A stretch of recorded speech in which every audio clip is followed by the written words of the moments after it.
ദക്ഷിണകാശി എന്നറിയപ്പെടുന്ന കൊട്ടിയൂരിനെ പറ്റി നിങ്ങൾ കേട്ടിട്ടുണ്ടോ? ഇല്ലെങ്കിൽ ഇതാ ആ ക്ഷേത്രത്തിന്റെ വിശേഷങ്ങളിലേക്ക്. കേരളത്തിലെ കൊട്ടിയൂർ ക്ഷേത്രത്തെക്കുറിച്ച് കേൾക്കാത്തവർ ആരും തന്നെ ഉണ്ടാവില്ല.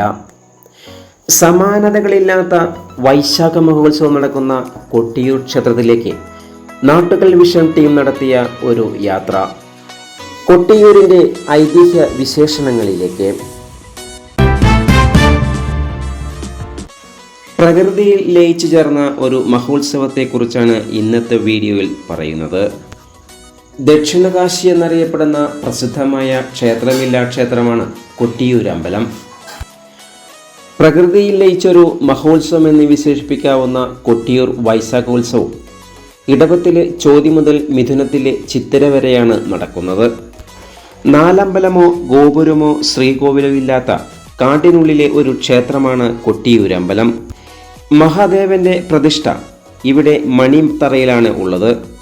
വൈശാഖ മഹോത്സവത്തിന് കേരളത്തിന് അകത്തും പുറത്തുമുള്ള നിരവധി ഭക്തരാണ് എത്തിച്ചേരുക. വയനാട് ജില്ലയോട് ചേർന്ന് കിടക്കുന്ന കൊട്ടിയൂരിൽ ഇക്കരെ കൊട്ടിയൂരെന്നും അക്കരെ കൊട്ടിയൂരെന്നും രണ്ട് ക്ഷേത്രമുണ്ട്. വളപട്ടണം പുഴയുടെ കൈവഴിയായ ബാവലിപ്പുഴ ഈ ക്ഷേത്രത്തെ ചുറ്റിയാണ് ഒഴുകിപ്പോകുന്നത്. ബാവലിപ്പുഴയുടെ തെക്കുഭാഗത്തുള്ളത് ഇക്കരെ കൊട്ടിയൂരിൽ സ്ഥിരം ക്ഷേത്രമുണ്ട്. വടക്കുഭാഗത്തുള്ള അക്കരെ കൊട്ടിയൂരിൽ വൈശാഖ ഉത്സവകാലത്ത് മാത്രമായി താൽക്കാലിക ക്ഷേത്രം മുളയും ഓലയും കെട്ടിയുണ്ടാക്കിയാണ് ആഘോഷിക്കുന്നത്. ഉത്സവത്തിന് ശേഷം ക്ഷേത്രം പിഴുതെടുത്ത് പ്രകൃതിയിൽ തന്നെ ലയിപ്പിക്കുന്നു. ഗംഗയ്ക്ക് സമാനമായ ബാവേലിപ്പുഴയിൽ മുങ്ങി ഈറനോടെ തിരുവഞ്ചിറ വലം വെച്ച് മണിത്തറയിലെ ശ്രീ മഹാശ്വരൻ്റെ സ്വയംഭൂ വണങ്ങി ശക്തിപീഠത്തിൻ്റെ പ്രഭവസ്ഥാനമായ അമ്മാറക്കല്ലും തൊഴുതുമടങ്ങുന്ന ഭക്തന്റെ മനസ്സിൽ മഹാദേവന്റെ അനുഗ്രഹവർഷമാണ് ചൊരിയുന്നത്. കൊട്ടിയൂർ ഉത്സവം എന്നത് കണ്ണൂരുകാരുടെ മാത്രം ഉത്സവമല്ല. കേരളത്തിന് അകത്തും പുറത്തുനിന്നുമായി നിരവധി ഭക്തരാണ് ദക്ഷയാഗഭൂമിയിൽ എത്തിച്ചേരുന്നത്. ക്ഷേത്രമില്ലാ ക്ഷേത്രമായ അക്കരെ കൊട്ടിയൂരിലാകട്ടെ പ്രദക്ഷിണ വീതി തന്നെ വ്യത്യസ്തമാണ്. ജലാശയമാണ് അക്കരെ കൊട്ടിയൂരിലെ പ്രദക്ഷിണ വീതി. സമാനതകളില്ലാത്ത വൈശാഖ മഹോത്സവം നടക്കുന്ന കൊട്ടിയൂരിൻ്റെ ഐതിഹ്യം എന്തെന്ന് നോക്കാം. സതീദേവിയുടെ പിതാവായ ദക്ഷന്റെ യാഗഭൂമിയാണ് കൊട്ടിയൂർ എന്നാണ് വിശ്വാസം. സ്വന്തം പിതാവ് നടത്തിയ യാഗത്തിലേക്ക് ക്ഷണമില്ലാതിരുന്നിട്ടും സതീദേവി പോയി. ശിവന്റെ മുന്നറിയിപ്പ് വകവയ്ക്കാതെ പോയ സതീദേവിയെ പിതാവ് അപമാനിക്കുകയും ചെയ്തു. ഇതിൽ ദുഃഖിതയായ ദേവി അപമാനം കാരണം യാഗാഗ്നിയിൽ ചാടി ജീവൻ വെടിഞ്ഞു എന്നാണ് കഥ. ഇതറിഞ്ഞ് കോപം പൂണ്ട ശിവൻ തൻ്റെ ഭൂതഗണങ്ങളെ അയച്ച് യാഗശാല തകർക്കുകയും ശിവനയച്ച ഭദ്രൻ യക്ഷകനെ തലയെറുത്തു എന്നാണ് പറയുന്നത്.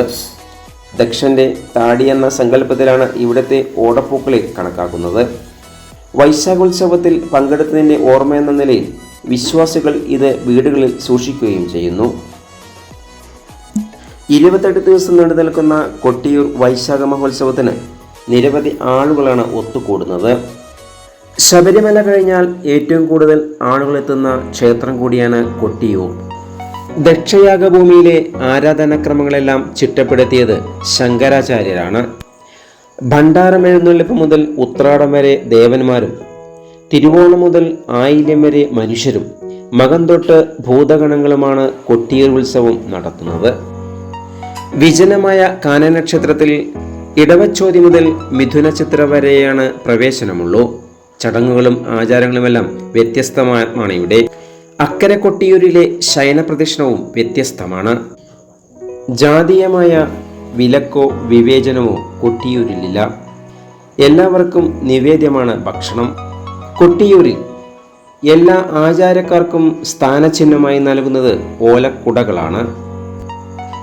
ശ്രീ മഹാദേവിയുടെയും ശ്രീ മഹേശ്വരൻ്റെയും അപാര ചൈതന്യം കുടികൊള്ളുന്ന കൊട്ടിയൂരിൽ ഒരു തവണയെങ്കിലും എത്താൻ കഴിഞ്ഞാൽ അത് ജീവിത പുണ്യം എന്നാണ് പറയപ്പെടുന്നത്.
ചാനൽ സബ്സ്ക്രൈബ് ചെയ്യൂ.